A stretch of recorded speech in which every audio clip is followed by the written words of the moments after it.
Okay, folks, Andrew Boltbros here. Well, I want to do a video talking about the tight ends.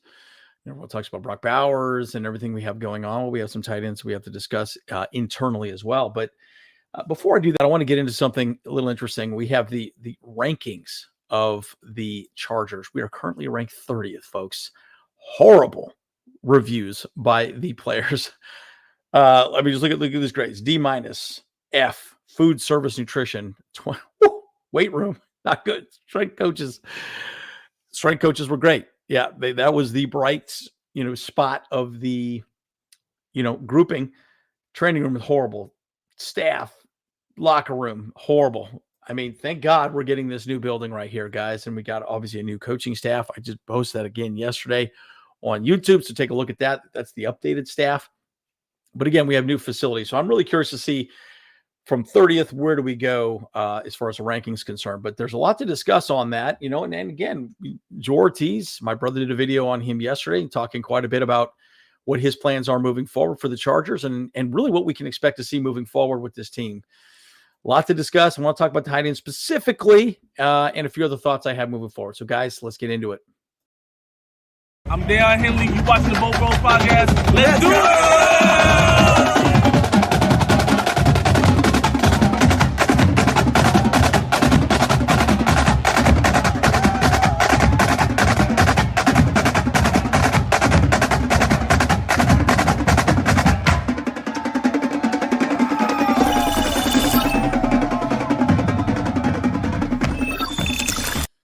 Damn, ranked 30th. That is horrible, guys. There's only 32 teams in the NFL. It means, that's not good, folks. So, as always, guys, like and subscribe if you do enjoy the content. I'm Andrew Bolbro. So, again, let's talk about the tight ends. And again, really, how does a tight end fit within the organization moving forward? Look, we all know we're going to be a power running team. We are going to run a lot of tight ends, right? Fullback might even be a conversation. There's one sleeper pick that I think we could get very late in the draft that I think could be very good as a tight end. Also, as a potential fullback. So a lot to discuss on this. So let's get into what we have in the house now and what I think is going to happen. Well, one guy that we have to re-sign, in my opinion, is Gerald Everett. Gerald Everett, guys, I love this guy. Dude, he is a all gas, no brakes type of guy. I think most of the team gave up at the end of the season. This guy did not. And you watched a lot of his play. He'd hit people. He'd still keep moving. I mean, guys, our season was not over according to him. So I have a hard time seeing us not re-sign him, even for 1 year, right? Just because I think he's one of those guys you could definitely bring in and have, some good production. Now, again, below average blocker, we know that. He's really more of a pass catching wide receiver. I'm going to talk more about that in a second. Now, another guy that I think is very good as well, Donald Parham. Now, Donald Parham, we know, has had a lot of injury issues. He's already signed for the Chargers. We know that. But again, not a great blocker, more of an offensive weapon. Okay, you're starting to see a theme. It's a big part of what these two guys were brought in for and used in the offense that we had, under Lombardi and also Kellen Moore. And again, they work well in those systems. The question is are they going to work well underneath Greg Roman and, really this regime? I think the answer is yes. Now, the difference would be that they would be used in different ways, right? So, again, they're not really a great blocking tight end. So I want to discuss one thing, though, about this moving forward. This guy right here, Kyle Pitts, has changed the dynamic of what tight ends are. Again, picked fourth in the draft, has not really produced. Now, you can make arguments both ways that, well, he hasn't had a good quarterback. He's had some problems moving forward. But look, the thing is, he hasn't produced. You guys know when you're drafted that high in the draft, you're guaranteed a certain amount of money. I think right now at $5 million, or if you take the fifth pick in the draft, that person is set to get, I think, $3 to $4 million, I believe, in draft or per year. So that's a lot of money to lock up on a tight end when we already have two tight ends on the team. I know everyone wants Brock Bowers. I get it. I'm going to talk about Brock Bowers in a second. But there's a lot to be said about this guy, unfortunately, making teams leery to draft a tight end so early. Now, we all know Malik Neighbors might be there. Rome Odunze will be there. Ask yourself this question. Would you want Brock Bowers Roma Dunze, Malik Neighbors. I mean, what if Marvin Harrison Jr. happened to slide to us at 5th? Do you stick and pick, or do you execute a trade down? Now, I'm just going to say this about Brock Bowers, and let me just show his numbers, guys. Brock Bowers is an absolute stud muffin, okay? Absolute stud muffin. He is head over heels better than any of the tight ends in the draft, okay? Last year was a great tight end draft. This year is not a great tight end draft. So the argument could be made, Brock Bowers is exactly what we already have on this team, okay? We already have Gerald Everett, and we already have Donald Parham that are essentially the same thing. Not the best blocking tight end. I know you guys are going to hate me for saying that. And he's done well at times, but he's more of a wide receiver rather than a pure tight end. Okay, let me just make that very clear.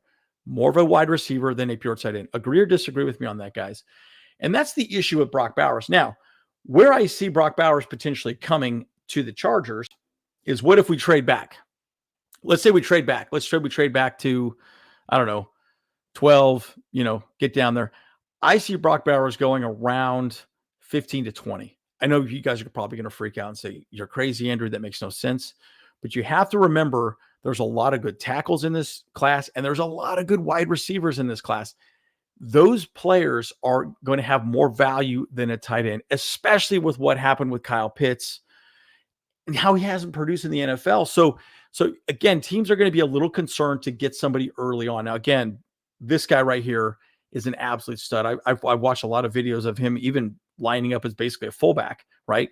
So he's a very multi-purpose type of tight end, and he's a bit of a freak athlete too. But what do you think about this, guys? Now, again, this is him standing next to Gronk.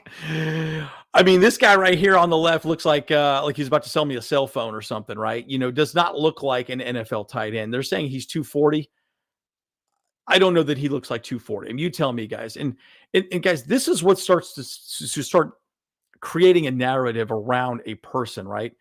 This photo right here did not help him really solidify himself as a number 5 pick, right?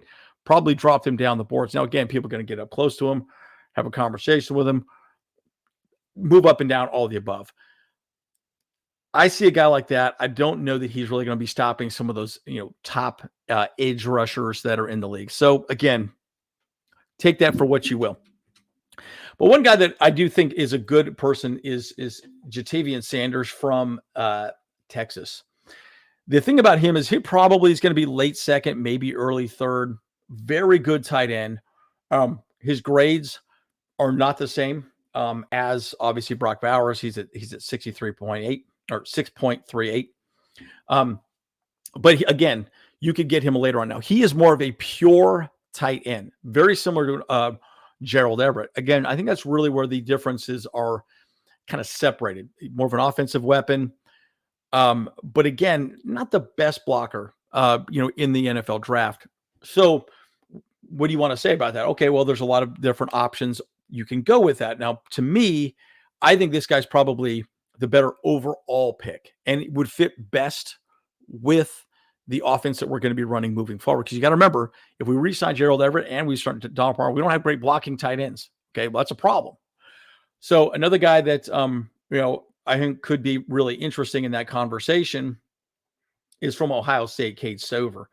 I think he actually has proven that he's a very good tight end in general and could also be a very good overall tight end for this draft.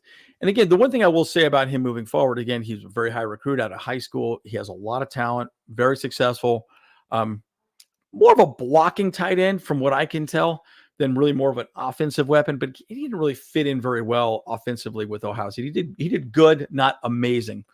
But I think he could be somebody that you could get maybe late third, early fourth, potentially, depending on how some of the picks goes. Again, this is a very heavy wide receiver class, heavy tackle class. You can get offensive linemen and defensive linemen very late in the third and fourth rounds and be very good, potentially even day one starters. So again, Cade Stover is one of those guys that I really like also. Now, there's another guy that I think is good, could be pretty interesting to discuss. And this is kind of my sleeper pick. Is this guy right down here? Ben Sinnott. Sinnott. from Kansas State. Sanat, did I say that right? Anyways, he's a tight end. Interesting story with him. You could get him very late in the draft, most likely. I would say third or fourth, late fourth, maybe early fifth. Very not highly recruited. I believe he was actually a walk-on Kansas State. Plays fullback and also tight end. I think he fills two boxes for the Chargers potentially, right? If you wanted a fullback, he could be the guy. You want him to be a tight end. He's actually a very good blocker, and he's decent in pass catching as well. So I think a very good late pick if we decided not to go with some of these other guys as a tight end. He could be a good fill-in pick, definitely a Greg Roman type of guy, someone that can fill a couple of different needs and be a good, just general tight end to potentially be a better blocker than what we have currently on the roster now. And again, there's a bunch of guys in free agency that we could go after. I saw Troutman from, the Broncos. He could be a very easy one. He's a very good blocker, not a great, pass catcher. So there's a lot to be said about where this could go in the draft. So guys, what are your thoughts? Am I crazy? What do you think? Good, bad, like, dislike? Leave your comments down below. As always, Andrew Boltbros. See you guys in the next one.